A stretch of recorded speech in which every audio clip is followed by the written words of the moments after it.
We're back for your ears only. I'm Eddie Robinson. I'm David Alpern with this quote from the news. "I hated being in a goldfish bowl." That was Deanna Durbin, the Depression-era star who helped save Universal Pictures from bankruptcy. After 21 films, she retired to a French farmhouse, died last week at age 91. Now this. Sing a song, sing out loud, sing out strong.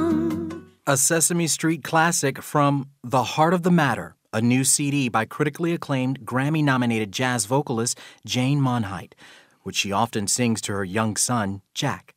As an homage to great songwriters and voices from across a variety of musical genres, Monheit's 11th album is a carefully chosen, eclectic selection of 12 tunes ranging from The Beatles' Long and Winding Road to Buffy St. Marie's Until It's Time for You to Go and I Get Along Without You Very Well by Hoagy Carmichael. The album also features the track Night Night Stars, a song for which Monheit wrote both words and music. She's also launching the new CD with a select tour dates worldwide. And to say more about what makes The Heart of the Matter such a special recording for her, for your ears only, we're joined again by Jane Monheit. Welcome back to the program. Thanks for having me. What makes this album different from the previous ones you've released? Well, a few things. There's almost nothing actually swinging on the record, which I guess resembles my album Surrender, but I chose the songs a little differently this time. I chose them all for their lyrical content, which is where we got our title, The Heart of the Matter. Because, you know, in my singing for the last couple of years, I've really been focusing more on lyrical interpretation, and so I wanted to sort of capture that on an album and sort of take a photograph of where I've been the last couple of years. Were you at all concerned about bouncing between different styles when your audience is used to more traditional collections? I never really worry too much about that. I have to sort of trust my gut, and I believe that good songs are good songs, and that if something is a well-written, beautiful piece of music with a good structure and a great lyric, you can put it right next to Great American Songbook. And I think a lot of singers are doing that, too. It's certainly not only me. Your past collections have often included songs for kids. Talk about that and if it feels different now that you actually have one of your own. I don't know if it feels different. Maybe it does. It's hard because my son is such a little grown-up. But I've always loved children's songs. You know, they're sentimental and lovely, and everyone has a connection to them. And they're songs I've loved my whole life, and they're beautiful. You know, it strikes a chord when you remember childhood and connect with that for a minute. So I've always, Never Neverland, Pure Imagination, Rainbow Connection, Over the Rainbow. I've always done a lot of kids' songs. As usual on this collection, the drummer is your husband, Rick Montalbano, but talk about some of the other musicians you included and their special contributions. Well, my band is always present no matter what I do, whether it's on the road or in the studio. So that's Rick, my husband, Neil Miner playing bass, and Michael Kanan playing piano, and they're my family. I don't want to sing without them ever. We have an incredibly deep bond and almost psychic link with music now, and so it doesn't matter what style, what song, what it is we're doing, we can do it together. There's nothing we can't do together.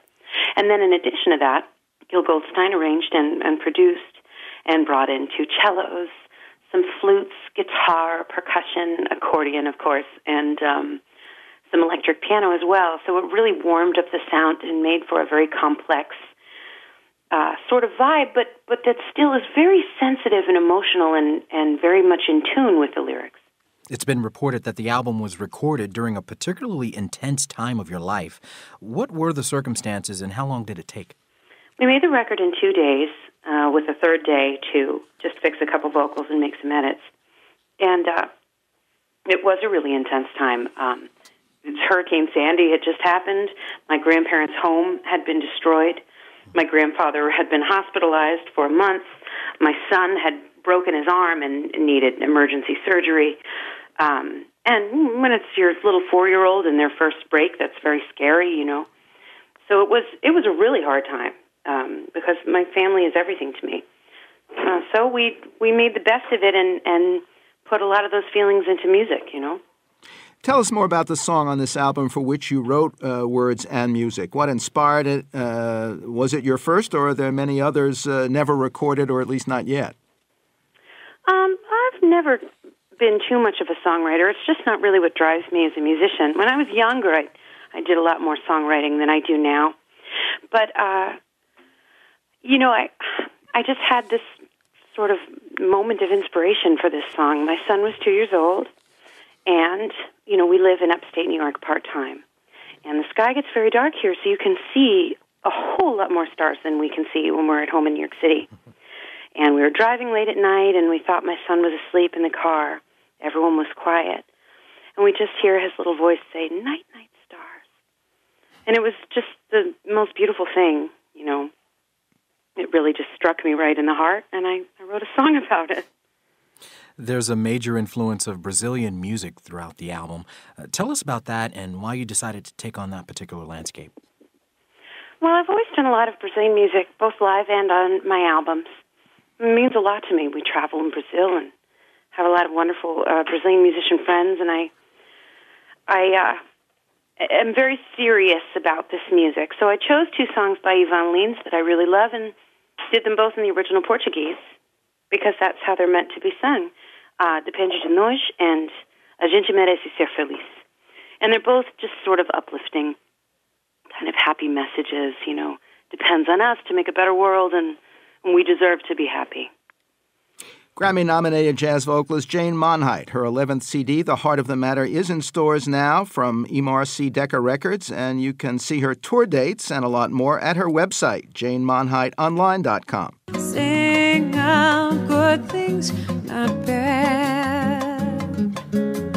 Sing of happy, not sad. And this has been For Your Ears Only.